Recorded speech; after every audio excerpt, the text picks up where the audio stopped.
In the last two episodes, we focused on the atrocities that took place at the Nova Music Festival and on Kibbutz Kfar Aza on October 7th, 2023.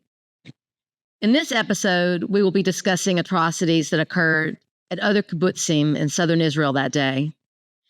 I traveled to Israel in September of 2025 to view some of the sites and speak with survivors and family members of those impacted on that day. Just before leaving the hotel to film, I received an alert on my phone, like everyone else in Tel Aviv, that a missile was incoming and I had a minute and a half to find safety. I, along with everyone else in the hotel and out on the promenade, men, women, children, babies, and pets, quickly filed into the basement of the hotel where we waited for the all clear. Luckily, the air defense systems encountered it and no one was injured. But this is everyday life for Israelis. Drivers stop their vehicles on the roads when these alerts come through and lie on the ground and cover their heads. You know, it's really something we cannot imagine as a daily reality here in the United States. We now turn to the atrocities that were committed on Kibbutz Holit, a tiny little community near the Gaza border.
I spoke with a young man named Rotem Matthias, a teenager from Kibbutz Holit, who lived there with his mother and father while his two sisters lived elsewhere. On the morning of October 7th, 2023, his family heard gunshots and texted on the family WhatsApp group. Rotem's parents texted the family that they were scared and in their safe room.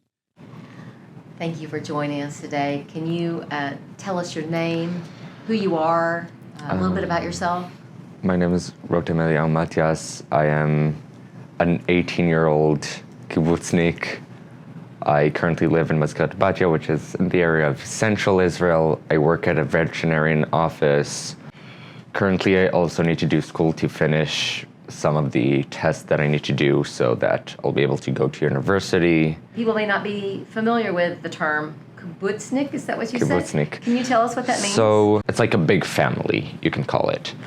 So what kibbutz were you part of? I was a part of Kibbutz Holit, which is a very small kibbutz with currently around a little over 200 residents. It's a kilometer and a half away from Gaza. It's a small, quiet place where nobody almost knows about. And so you lived there with your family? Yeah. Your mom and your dad? Yeah. Tell us about them. My dad and mom actually opened a band. It didn't have much success, but my dad leaned into education. My mom turned into a manager in a pharmaceutical factory or something like that. So take me to the morning of October 7th. Where were you? So on October 7th, I woke up and my room was a safe room. My two sisters lived in another part of the kibbutz. My mom and dad rushed into my room, and we shut the door. It was the regular protocol for when it happens. So let me stop you there. What was happening at this point? Was it just at this rockets? time, it was the alerts. I didn't wake up from the rockets. I wake up from the alerts because usually my kibbutz doesn't get a lot of alerts because of our location. So my kibbutz is located in a very small valley. So usually when there are rockets, they pass over the kibbutz.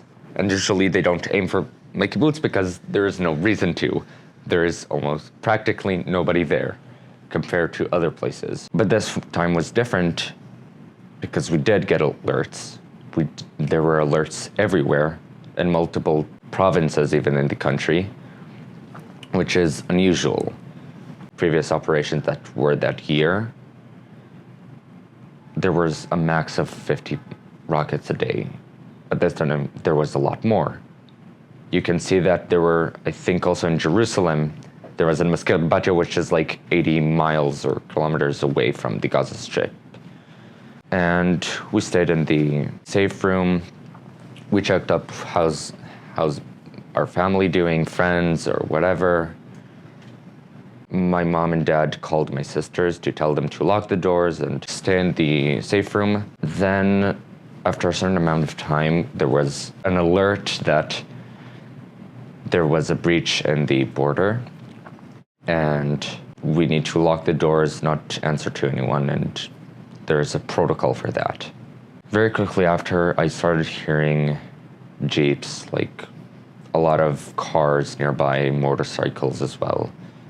And then I started to hear gunshots. And then after that, and they were fully automatic, which is not allowed in the army and the IDF. And then also some explosions, yelling. It got closer and closer.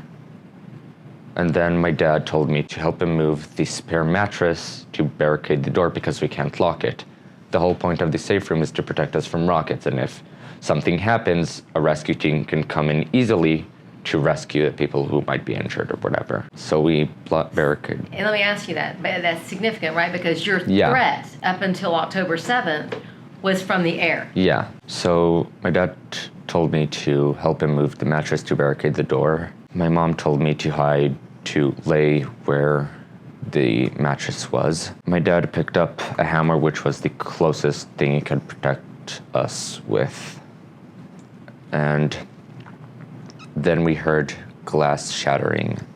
At that time, we thought it was in our house. It was from the neighbors. And then we heard gunshots, and it went a little quiet. There were still gunshots in the area, but then a few minutes passed, and we hear knocking on the door, and people saying, "Tzal, tzal, tzal," which is like, IDF, IDF, IDF, like, open up. We didn't open up because no. And then we heard a gunshot. They shot the lock so that they could enter. They had the schematics of every house, so they knew where to shoot. So they shot straight in front of the door, and then when they turn right, and there is a hallway where there's a bathroom and somebody can be in a position to shoot. So they instantly also shot there. And then they went to the safe room. They opened the door, they started shooting, and I immediately knew that my mom died because I was laying under her, and she was twitching, and I saw her lifeless face, so I immediately knew. They threw a grenade and there was a loud boom, and my dad yelled that he lost his arm. I started to feel a warm feeling in my stomach, and especially in my stomach, but also all over the body. And I had a weird taste in my mouth. And then the terrorists searched a little in the room, and then they left, and while they left, they laughed. A few minutes passed, and then I write to my family's WhatsApp group that we had, and from my mother's side, I wrote, "Mom and Dad are dead, sorry," because I never wanted to tell them something like this over a text. I have a dark sense of humor, so some of my family thought that I was joking or making a very bad joke. So sadly it wasn't. Time passes and the room starts to fill up with smoke. I talk to my family, I tell them that I think I've been shot, that there's too much smoke, I can't breathe. And it got to the point that I actually almost can't breathe, so I had to push my mom's body. And then when I got up, I saw that the room was covered in blood and flesh. And I realized that the taste that I had from before was my dad's flesh that just went straight into my mouth. I decided that I should go to the kitchen to grab some water. I sat near the cupboards of the kitchen. I was kind of hidden. And then I saw that my ankle was full of blood, my sock. And I also saw that I had a wound in my stomach. The reason why I didn't bleed to death was from my stomach was because I just had so much adrenaline that it stopped the bleeding. Thank God. It was a millimeter away from my intestines. Was it part from the grenade? No, a bullet. Okay. The projectile of the bullet. I had to delete the alert app because even if you put your phone on silent or do not disturb, it will still give you alerts. So I had to delete it. And that's the missile alert. Yeah. Notification every time a missile is. Yeah. In the area, not necessarily even in the kibbutz, also in the area. When I entered the house, you can immediately look into the safe room, and I just saw my dad's body in a pool of blood. I couldn't look there, so I just kept on moving through the house, and then I started hearing people speak in Arabic. So I rushed to my parents' room, and in the same situation, I hid between the bed and the wall, which is like where the mattress was. And I took a cover and covered myself in a way that a part of it will still be on the bed, so it'll look like they searched there, so that they won't try to pull the cover and search. In the house, you can hear every footstep, and I could tell where they were by the footsteps. So I could hear them going to the kitchen, opening drawers, opening the fridge, taking things to eat. Some of them were smoking inside the house. That was actually in the start of the day. When I exited, I still smelled not only the smoke from the burning couch that they lit a fire to draw people out, they also smoked hookahs and stuff like that. They smoked a hookah? A hookah. In your home after killing your parents? Yeah, and probably during as well. I could hear them walking closer and closer. I could hear them entering the room that I was in. There were two people in my room and the room that I was currently at. One of them was going to the closet, searching there for, I guess, valuables. That was probably when they took my mother's laptop. There was one who was right behind me. And then one of them yelled from the living room, and then they exited.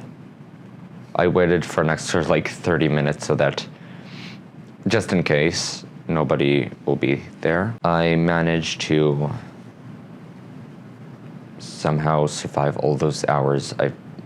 I got in contact with the person in the kibbutz who is in charge of communicating with the IDF to see how are they doing, when are they getting here. And I told her what happened. She said that she knows and that the IDF is coming. I waited for hours and hours and hours. I passed out a few times.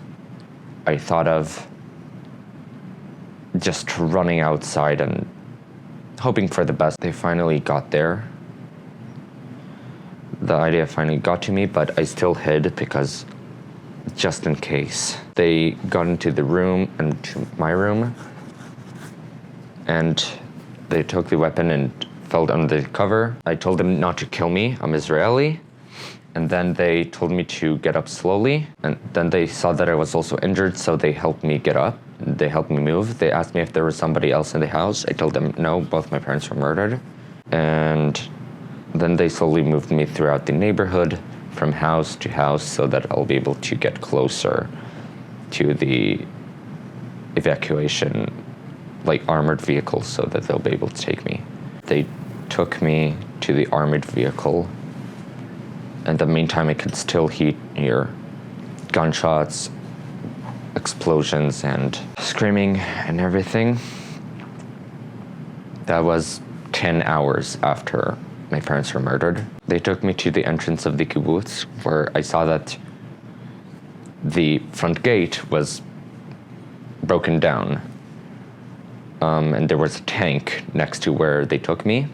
And then they moved me to another armored vehicle, where then they took me through the main road, one of the main roads of the regional council. On the way, I saw burnt cars, a tank that was going up in flames. There were bodies on that tank. They moved me, and then I got to an intersection where they moved me to another armored vehicle. And that intersection, it was horrific. There were so many bodies there. There were people with their head, you could see their brains, you can see their insides, you could see everything just laying there. They moved me into another armored vehicle, and they brought also an elderly couple. The husband was holding onto his finger that was shot, and then they took us to an area near Ofakim, where they moved us to an ambulance. Ambulances were not allowed to go close to our area because it was too dangerous. And the ambulance took us straight to the Soroka Hospital in Beersheba. There were hundreds of people in the reception, hundreds. People holding their body parts together, people just full of blood on them, people who were burnt, people, children, men, women, elderly people, it didn't matter. There, my grandparents and uncle came and they met me, and I got into a place where they did an x-ray, or I don't know, to see where what I had inside of my body. When I was on the gurney, I was waiting till I could go into the operation room. All of the operation rooms were full, so I had to wait like an hour. And right before I entered the operation room, I got a call from my sisters. During that time, I thought they were dead because they didn't have any reception, so I immediately thought that they were killed and their phones were destroyed or whatever, and that's the reason. And that was the first time I cried that day. We had to bury our parents. We had to go through all of that. I still couldn't accept it, that they were gone. We now move to another area impacted in Israel on that fateful day and hear from Maya Roman.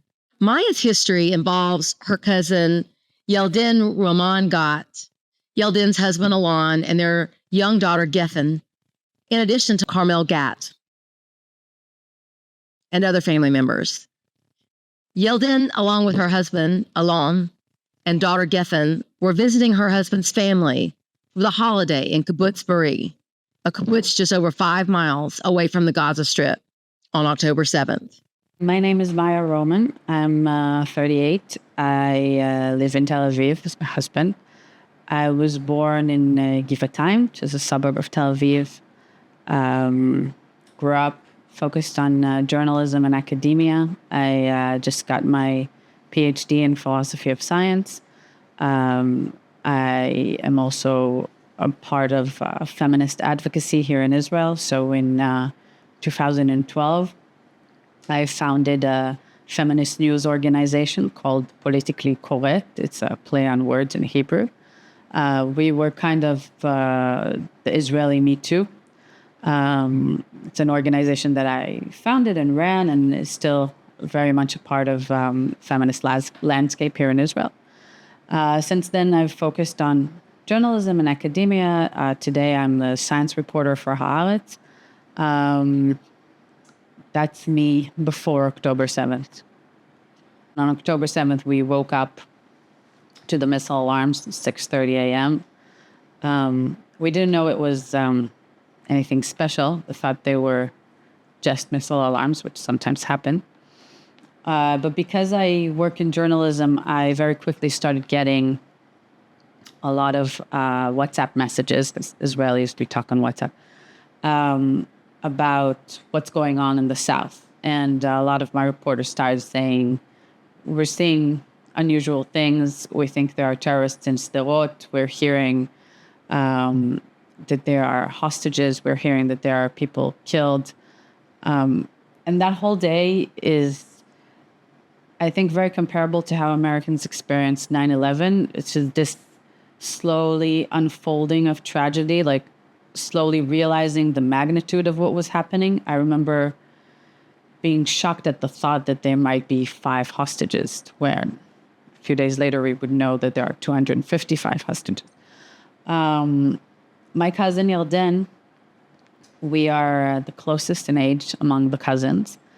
We're both the same age, and she and her husband Alon had been living in Kibbutz Be'eri, which is very close to the Gaza border, for the past 4 years. They were raising their, at the time, 3-year-old daughter Geffen there.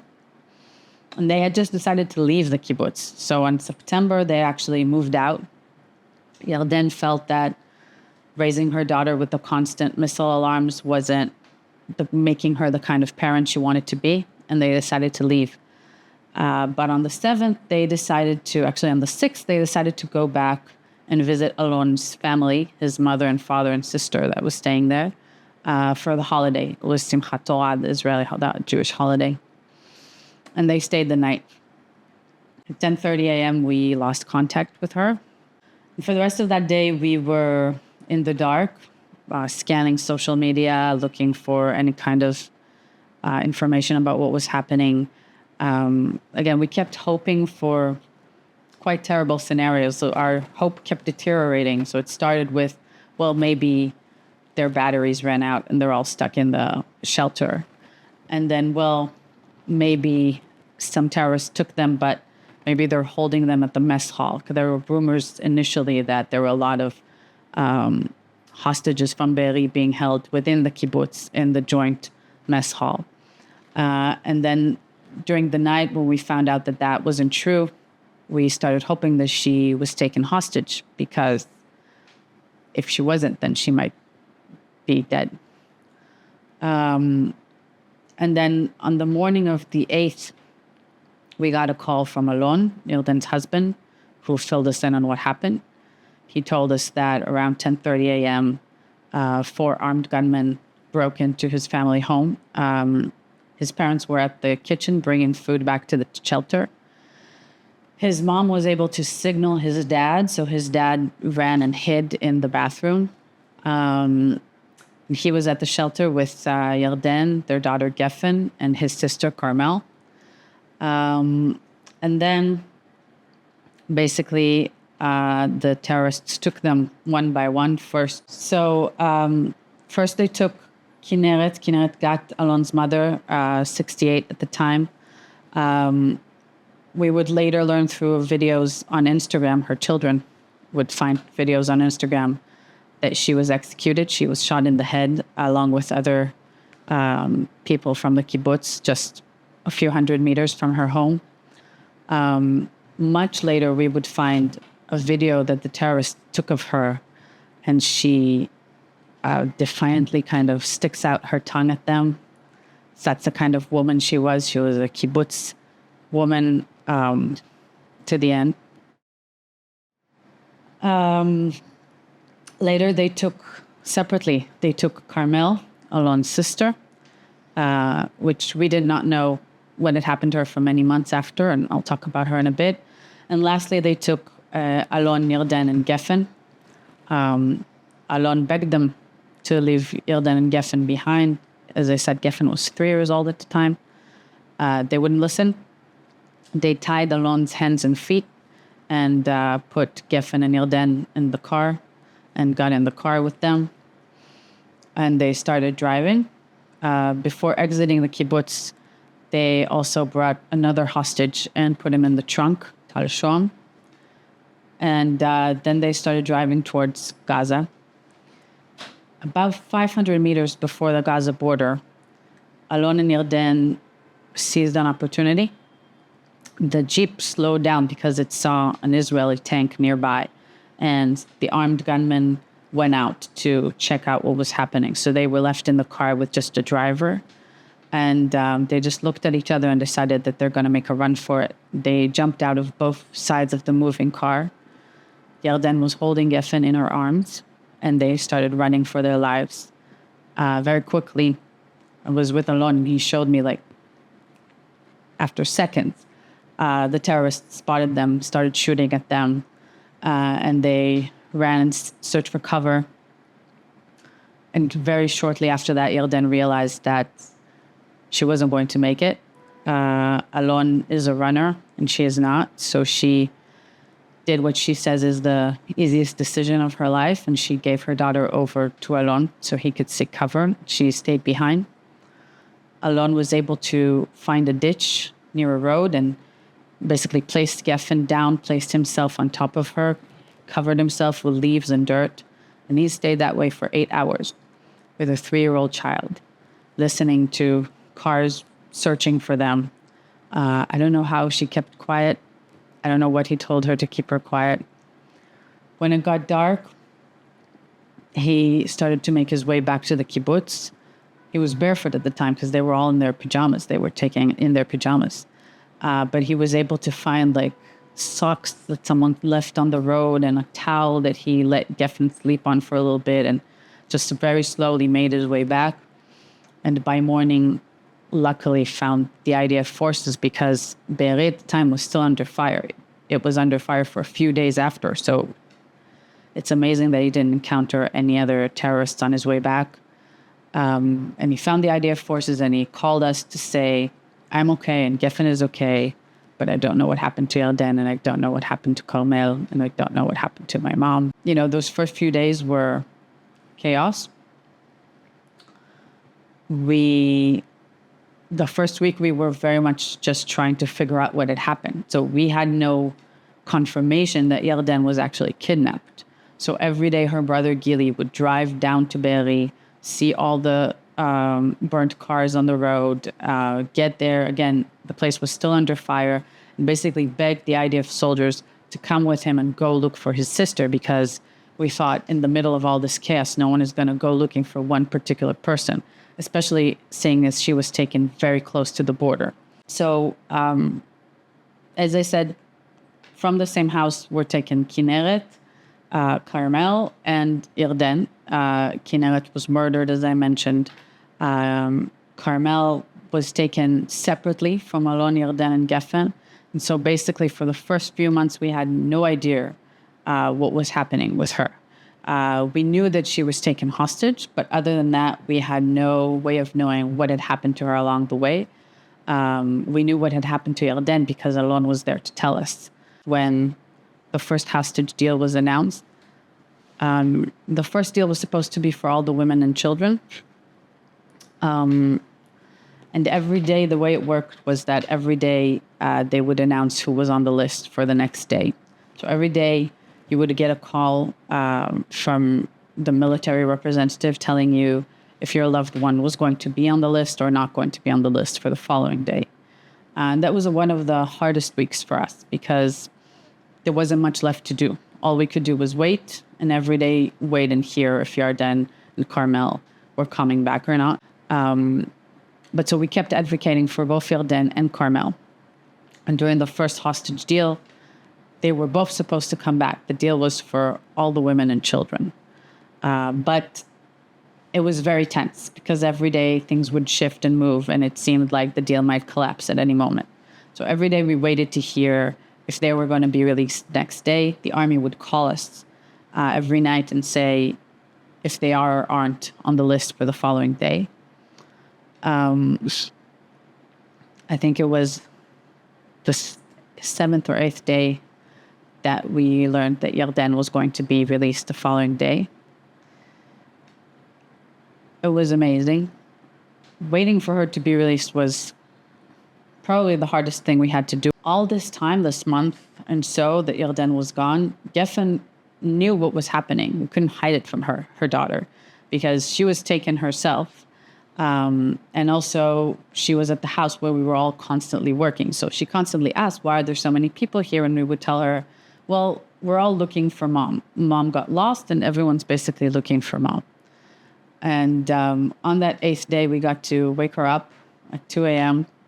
and tell her that we found mom and we're going to go bring her back. We all went to the hospital. Around 12 p.m., we saw Yarden when she was being transported to the Egyptian border. And that was the first time, when I saw her walk, I knew that she was Yarden, because you don't know what happened to, you have no idea. But she walked like herself, and that was very good to see. It took a lot longer until she was finally back in the hospital. We were around 3 a.m., I think. We all went to the hospital. And as we went to the hospital, I was waiting like in one corridor because I wanted to give them some space. And all of a sudden, I see Geffen running towards me, screaming at the top of her lungs, you have to come see, you have to come see. We found mom, we found mom. And it's, I think, the best memory I have, I don't know, ever. Yarden came back physically okay, mentally still dealing with a lot of what happened back there. She was very lucky in the sense that she was held in a family home, not in the tunnels. She was held by a family and guarded by Hamas guards. She talked about many things. Yarden is very smart. She speaks Arabic, and she survived. She, not befriended, but she made sure to talk to her captors so that they liked her, so that they felt sorry for her. She initially did not know what happened to Alon and Geffen, but they let her listen to Israeli radio for a little while every day. And one day she heard Alon's cousin Gil dedicate a song, and he dedicated it to her and to Carmel. And she realized that if he's specifically mentioning her and Carmel, that means that Geffen and Alon are home and are okay. But she made a point not to mention that to her captors, because she wanted them to continue and feel for her. She was forced to wear a hijab the second she got into Gaza. She said when she entered Gaza, that was one of the scariest moments. She said being taken into Gaza was an experience like no other. First, the dawning that the kibbutz was not in our hands anymore. When she saw the throngs of people coming in through Gaza, she said that's when she realized, oh, the IDF's not coming. Like something is wrong. And once she was in Gaza, she said she was presented like a trophy. People wanted to come and look and see and gawk at her and praise her captors. She said it was, Yarden is also quite a feminist, so she talks about it in feminist words. So she said it was just the actual experience of being objectified, of being treated as an object. She said, I was not a person. I was a trophy, like something won in a football match, and they were showing me around to everyone. Then she was taken to this home. She was given an Arabic name. So because they knew not to call her by her name because they know that the IDF is constantly searching and listening. And she was given a hijab to wear, which she said she actually wanted to continue wearing because she felt safer that way. She said she didn't want to stick out in any way to the people around her. She wanted to assimilate as much as possible so they would treat her well. She has a lot of nuanced experiences from that time, like a lot of realizations, specifically of the difference between, for example, the Hamas guards and the family that she was held in their house. You know, she spoke to these guards and she can explain precisely their motivations, which are jihad. Like, you know, she said, I had several conversations with them and they would tell me, yeah, what we want is a Muslim empire. You can live in our Muslim empire as a Jew, but it's going to be a Muslim empire. And she tried to she told them, well, you know, we can't live in a place like that because we're a liberal society. And they told her, well, women have rights in our countries as well. She asked them, what about men who live together? She didn't say gay because she said, oh no, that's not possible. She spoke to them about her German citizenship and they told her, well, maybe you should move to Germany when you get back home, but we also have people in Germany, so we're not sure. They talk like people who have global jihadist goals. It's not an exaggeration. Like some people think that's really what many of these people want, whether they've been brainwashed or that's what they want. It's not all the people in Gaza, as again, Yarden was also held with a family there who were not Hamas necessarily. But the Hamas guards who were holding her, this was their objective. This is what they wanted. They kept talking about coming back to where their grandparents were from. That they want to come back to Sderot and different places in Israel. And again, warning her that when she is released, she should leave.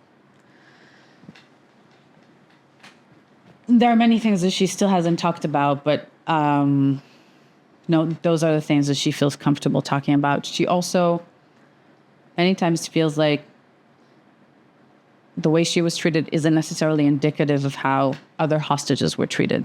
Many of them were treated much, much worse.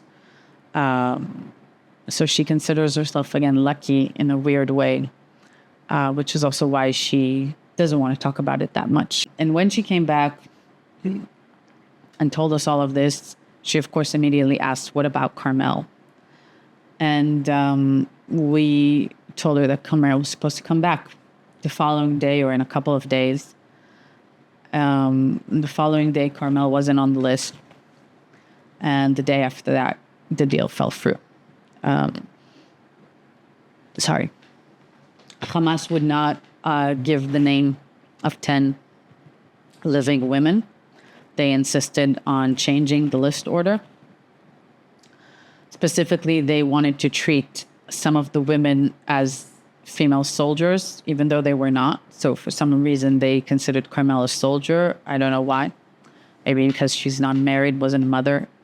She was about 40 years old.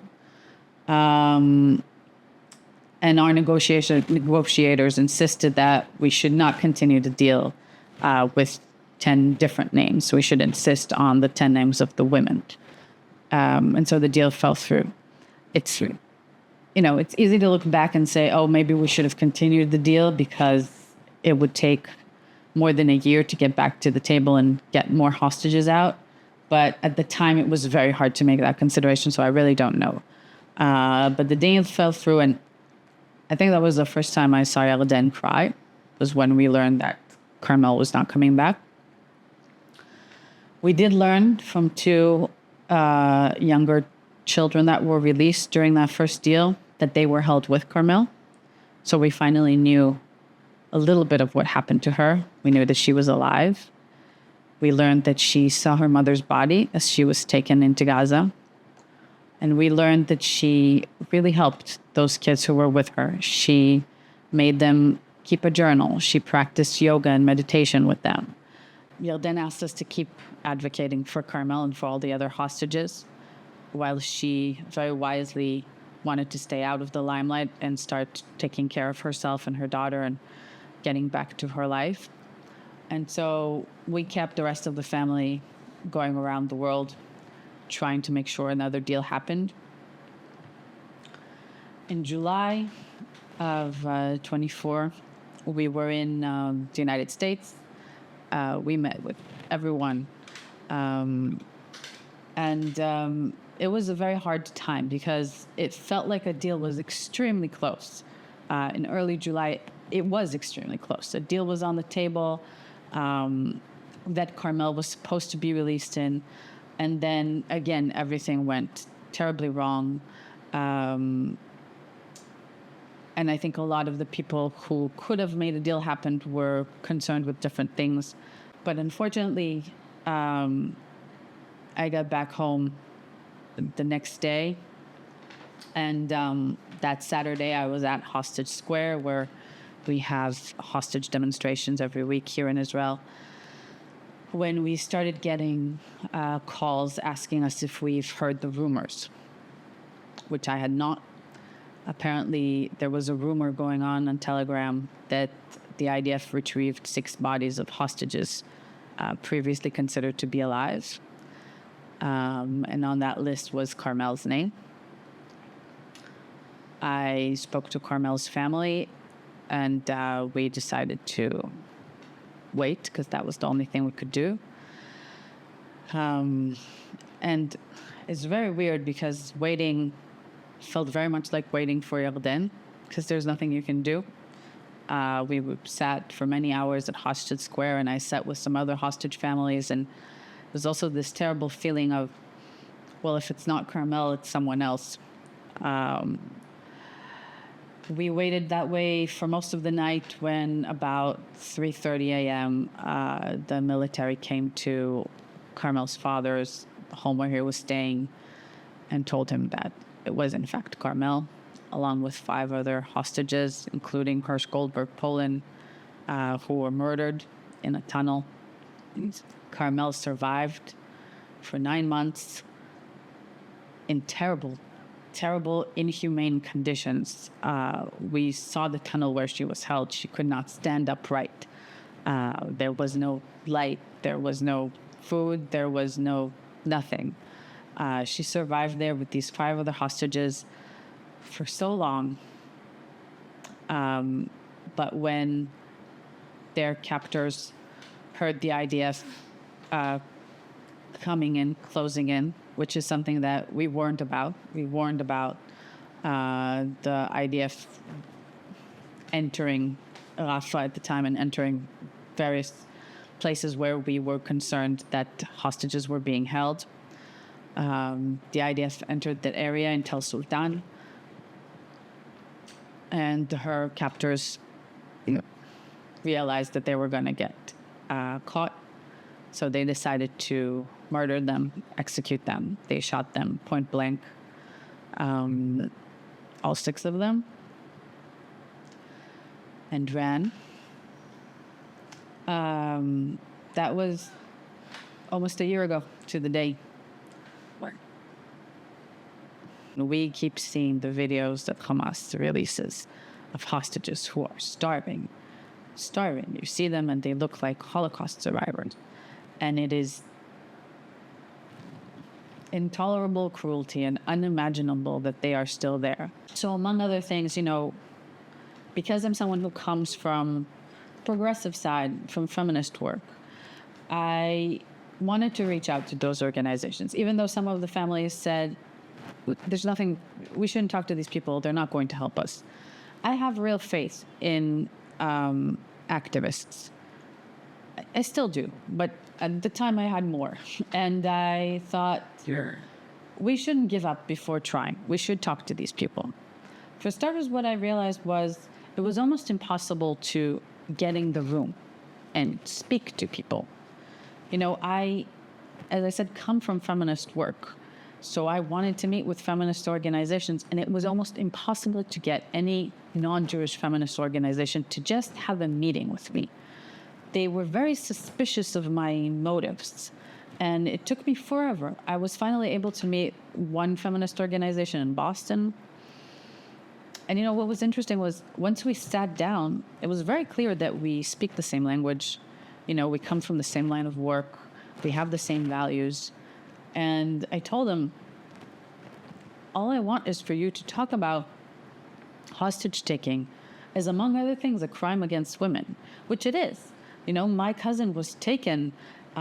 She feared that she might get raped at any moment. We know now that some of the hostages experienced sexual assault. This is a crime against women, among other things. And we as feminists must be able to stand up against it. It has nothing to do with other considerations in the conflict going on. This is just us as feminists standing together.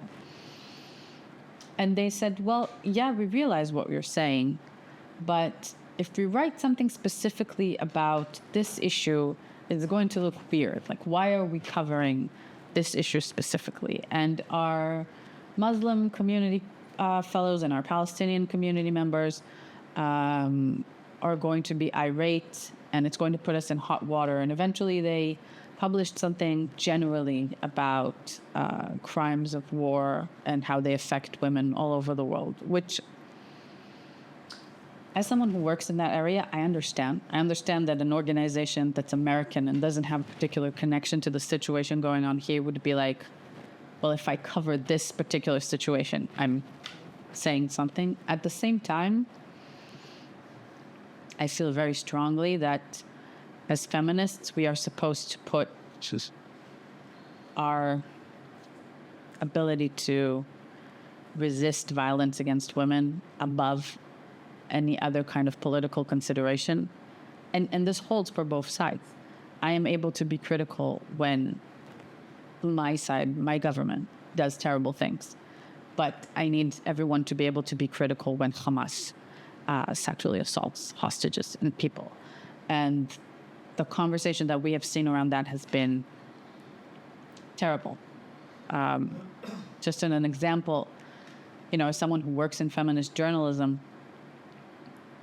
one of the things we work really hard for is to make sure that, what Me Too was about was that we are able to believe women, that when women come forward, we don't have to question their stories 700 times because we know that then they won't come forward. And Amit Susna was one of the hostages who came back and was interviewed by the New York Times about the sexual assault that she experienced. And the level of scrutiny that the New York Times held her to, which on the one hand I understand because they wanted it to be above reproach, but on the other hand, they made her take a polygraph test. They had her deliver WhatsApp messages that she sent to her friends the moment she came back. They spoke to her doctor. Like, this is a level that most women cannot stand. We will not have reports of sexual assault if this is the level that we demand of our victims. And I have been fighting here in Israel to make sure that we do not hold our victims to these insane standards because that's why we don't hear them.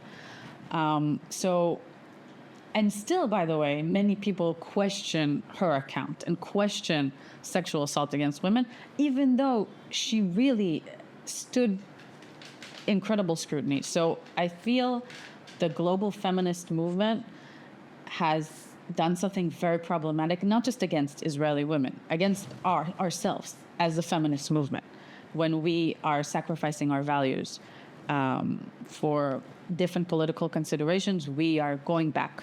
We were supposed to make sure that these issues are the first issues, the only issues, and that's not what's happening at the moment.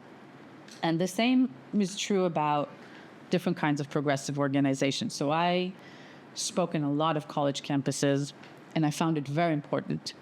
And I've gotten all sorts of feedback, but I thought having a conversation was important. But again, you can't have the conversation with everyone, because many people don't even want to come in the room when they hear that you're part of the hostage families. And so, for example, I was on Columbia College campus. I think this was around April of 24.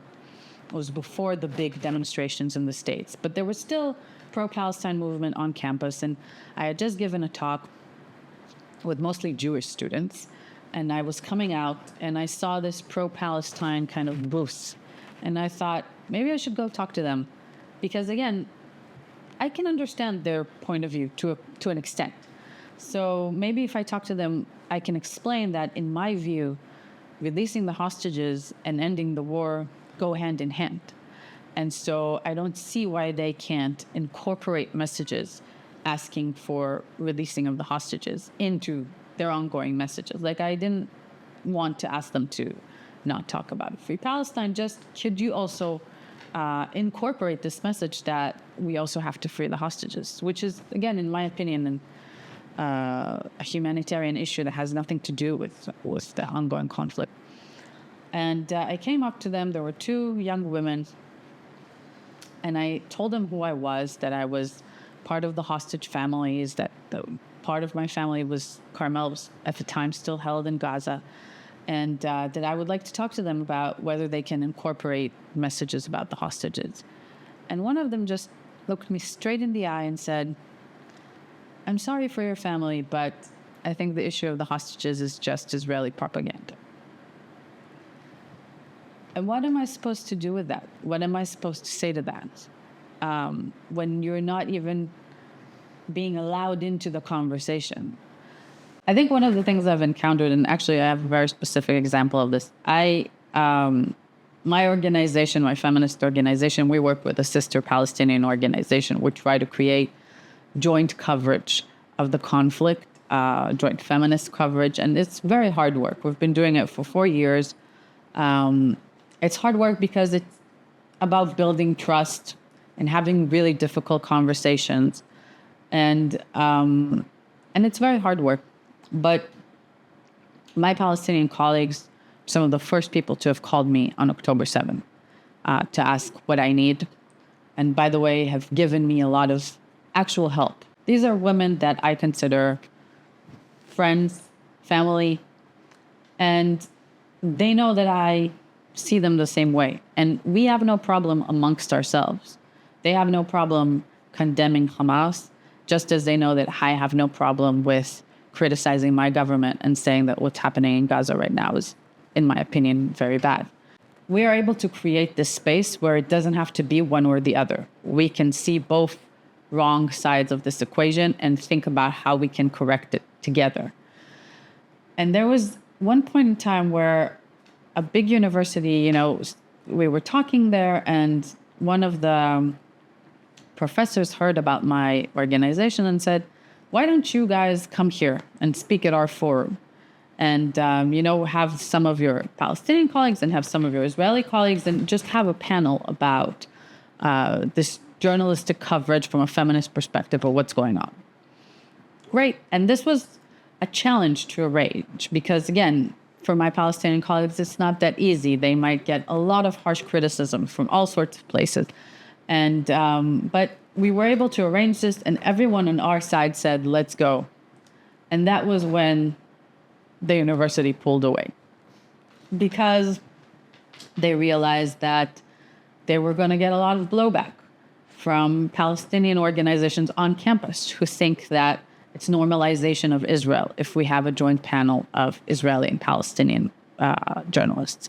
Just the inability to hold that conversation seems insane to me. I mean, again, here, in the midst of what's happening, in the midst of a war, in the midst of my family being taken hostage and these women having family members who have died, we are able to talk and try and think about how we can create a better future and what are the problems here and the terrible things that Hamas is doing and the terrible things that Israel is sometimes doing and how do we build something better. But whenever we try and take this to places that are not here, suddenly the discussion becomes too sensitive. And I find that insane. Like, how is it possible that the people immediately affected by this terrible, terrible conflict and war are able to hold these conversations? And these are women, again, who have lost people, and we're still able to sit down and talk. And there are things we completely disagree about, but we are still able to have this conversation. But if we try to import this complex conversation anywhere else, no, especially in the States, it's too much. We can't even listen to you on a college campus, which again, as a college professor, I find insane. It is against what higher education is meant to achieve.